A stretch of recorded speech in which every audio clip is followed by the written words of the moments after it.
মিজানুর রহমান আজহারি উনি হচ্ছেন আমার একজন স্বপ্নের পুরুষ, স্বপ্নের মানুষ। মুফতি মাওলানা অনেক প্রমিনেন্ট পার্সনরা আমাকে নক দিয়েছে, সরাসরি প্রপোজ করেছে।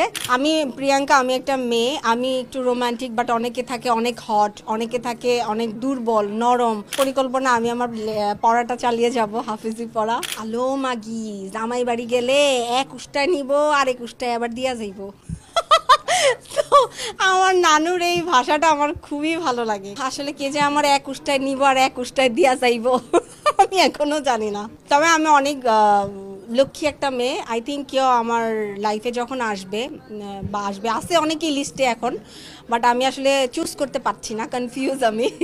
সো ইনশাল্লাহ আই উইশ সবাই যদি আমার জন্য দোয়া করেন 2025 সালে ভালো কিছু হবে, এটা আশা করি। কারণ আমার অনেক ভালো গুড নিউজ আছে 2025 সালে। আর এই 2025 সালকে কেন্দ্র করে আমি অনেক ভালো কাজ সবার সামনে উপহার দিব এবং আরও বেশি পরিশ্রম করব এবং আমি আমার সব ভাইদের সাথে লেগে থাকবো। প্রিয়াঙ্কা, আমরা শুনেছি আপনি ধার্মিক ছেলে বা হুজুর পেলে বিয়ে করবেন। না, আমি কোথাও কোনো হুজুর উল্লেখ করি নাই। আমি উল্লেখ করেছি যে আমার যে বর হবে অবশ্যই তার ধার্মিক বলতে আমি বোঝাতে চাচ্ছি যে নামাজি হতে হবে।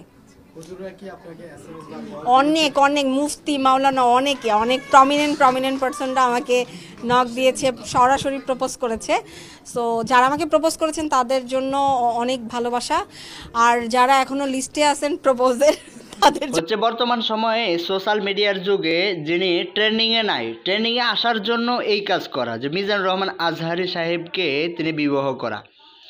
এরকম কাজটা যদি তিনি সোশ্যাল মিডিয়ায় বলতে পারে তাহলে মানুষ ট্রোল করবে। তিনি যে সমস্ত নাটক সিনেমা করতেছেন সেগুলোকে মানুষ সার্চ করবে, তাকে সার্চ করলে ওই সমস্ত বিষয়গুলো চলে আসবে। এখন বর্তমান সময়ে এরম একটা স্থানিক সিচুয়েশনে চলে গিয়েছে যে মানুষ ভালো মানুষকে নিয়ে ট্রোল করলেই সে ট্রেন্ডিংয়ে চলে যায়। তো বর্তমান সময়ে কি প্রয়োজন একজন দিনের দায়ী একজন আলেমকে নিয়ে আপনি এরকম বাজে মন্তব্য করা কিংবা কথা বলা? এটা আপনার জন্য ঠিক হয়েছে? প্রথমত কথা হচ্ছে যে এটা কখনোই ঠিক হয় নাই, এবং এটা বলার জন্য আপনাকে মাপ চাওয়া, এবং এরকম কথা ভবিষ্যতে যেন না করা হয় এর জন্যই সবাই এর ব্যাপারে পদক্ষেপ নেওয়া, যে কেন এই কথাগুলো বলল, কোন যুক্তিতে এবং কোন সাবাসে এরকম কথা বলার তার সুযোগ হয়েছে, এবং এই কথা বলার রাইট তাকে কে দিয়েছে। মিজানুর রহমান আজহারি উনি একজন বিয়ে করেছেন এবং ওনার ছেলে সন্তানও রয়েছে।